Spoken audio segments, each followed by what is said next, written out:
So I guess I am kind of interested in birds, and I noticed the crows, and I think when you hear birdsong in the morning, there is a wonderful feeling you get, isn't it? Makes you happy. It makes you happy. Makes you smile. It makes you feel like you're in nature, and it's so much better than hearing traffic noise, is to hear the birds sing. And you kind of wonder, why did birds decide to sing? They could have done a lot of, they could have barked, they could have like done so many things. Well, some birds do bark. And some birds quack, and some birds bark, some birds hoot, some birds scream. Tell me about, so how did you come upon, first of all, was this the first app that you No, did? this was not the first app.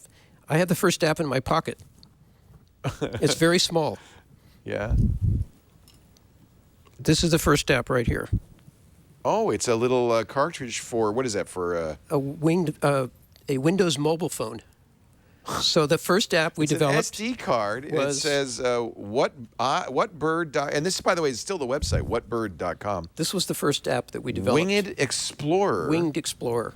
We developed it for the Windows mobile phone, which at the time was the iPhone of the age. Yeah. Do you remember Windows Mobile? Oh, yeah, I had one. Yeah. And there's some pictures of it on the back there. And that was Look at that. Yeah, you know, and that's when I had the idea that, well, maybe, you know, the book, I mean, I'd be up on Mount Tam trying to identify a bird. Well, people are carrying around Peterson's Guide, right? Yeah, or, you know, or National Geographic or Sylvie. And when you opened the book, by the time you got it to near the page where the bird might be, he was gone. That bird has flown. And I happened to have a Palm Pilot in my pocket, and I thought, I wonder if you could. And that's when we decided to see if we could develop this. And unfortunately, one thing I learned at the time was that trying to develop for Windows Mobile was really hard. Yeah. The programmer said it would take 3 months. It took 18 months. And I finally got it out, and I released it. And you had to have this SD card on your computer or laptop. Because the program was so big. The program was big, and you needed to download it from that to get it onto the phone. There was no app store for Windows Mobile. Right. And I think we sold... In the first 2 months, I think I sold 80 copies. I thought, you know, this is not working out. This reminds me of the old days. Is that because there's so few birders? No, the birders. So I got all these emails from people. I saw your little movies you made about Winged Explorer. It seems like a really cool idea. I don't have a Windows phone, but I have this new one called the Apple phone. Oh, that was kind of an eye-opener. And I went, Apple has a phone?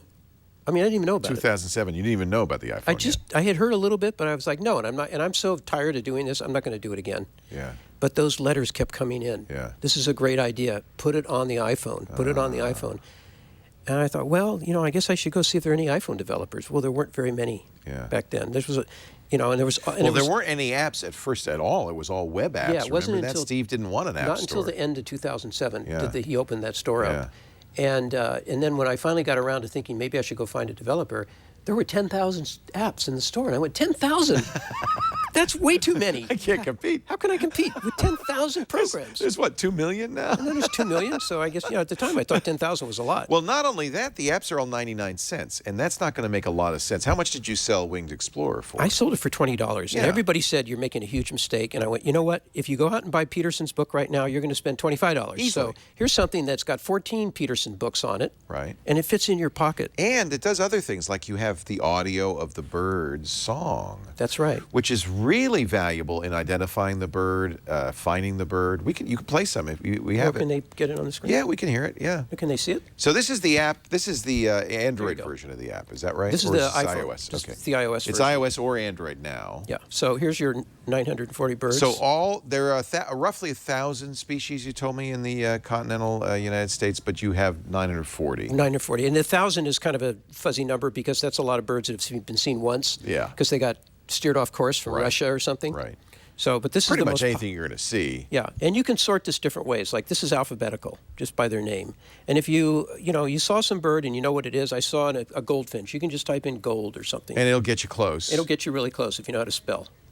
So there's the American goldfinch. Yeah. And then this is called the species account. Oh, this that is beautiful. Now, where'd you get the illustrations? We had them painted. This is like Audubon. These are gorgeous. Yeah, no, these are artists that I hired from all over the world. And they're all in very high resolution, so you can blow them up. Oh, that's neat. And you can see all the detail. And that's important for identification, right? You're looking for specific things. You want to see all the detail, but you also want to see photos. So we have all the photos. Oh, look at this. You know, and you also want to know the most important thing about identifying a bird is called the field marks. So when you turn this little button on, you see what's the important marks about them. Well, it's got a pink-orange bill. It's got a black cap. It's got a white rump with undertail. Because you're using your spotting scope, and you're trying to figure out, is that a towhee or is that a goldfinch? Exactly. What is that I'm looking at? And mostly you want to know, well, first of all, 940 birds, how do I know just the ones that are around me? Yeah. Oh, So the that way you would do be that is useful. with this app, and Yeah. this is the iBird Ultimate app, our best app. You click here on search, and this is all the things you can search on and narrow it down by. Oh, nice. And you click on birds around me, Oh, neat. and you basically get a GPS map of where you are, and it says, oh, there's 299 birds around Leo's There are location 299 species in this area.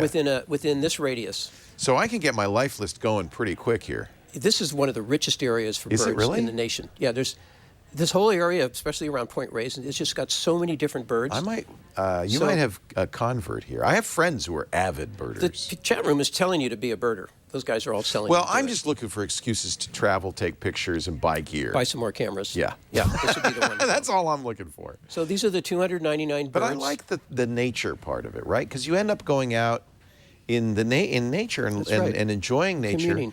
I like hiking, but I kind of need a purpose. So this gives me a And purpose. I think that's why it's such a popular hobby. Yeah. What other animal, insect can you think of that's magical, colorful, sings, flies? Yeah. And The there's flies, I and know, there's- that's a big deal, That's a right? big deal, and they all fly differently. Yeah. And some really? fly, yeah. Some They don't just all flap their Oh wings. no, there's about 14 different ways birds can fly. What? Yeah. See, like look at Well, this. I know there's soaring. I've seen. So you can search on how it flies. Look at this. Under flight, down here, you can pick Wing-shaped flight pattern. And look at this. What? There's dynamic soaring. There's flap and glide. This is fun. There's something called hawking. Yeah, we have red tails here. Beautiful red tail hawks in this area. They do static soaring. And I look up and I see, and I'm trying to think, what is that? Is that a hawk? Is that a falcon? Is that a buzzard? Because we have all three in the area, right? And that's easy to tell the difference because what you do is you go up here to shape, right here, and you pick hawk, and you just narrowed out of the 299 birds that are 25-mile radius, there are 18 hawks, and this is what they look like. Oh, okay. This is them. Oh, this is This is so them. fun. And if you want to see their bodies instead of their heads, you go to here and you hit this little button, and you switch to body, and now you're looking at their Oh, this bodies. is neat. Okay. And you know what I like about this? You've made it fairly big controls, and I think this is because birders are doing this while they're holding their scope, while they're in the wild.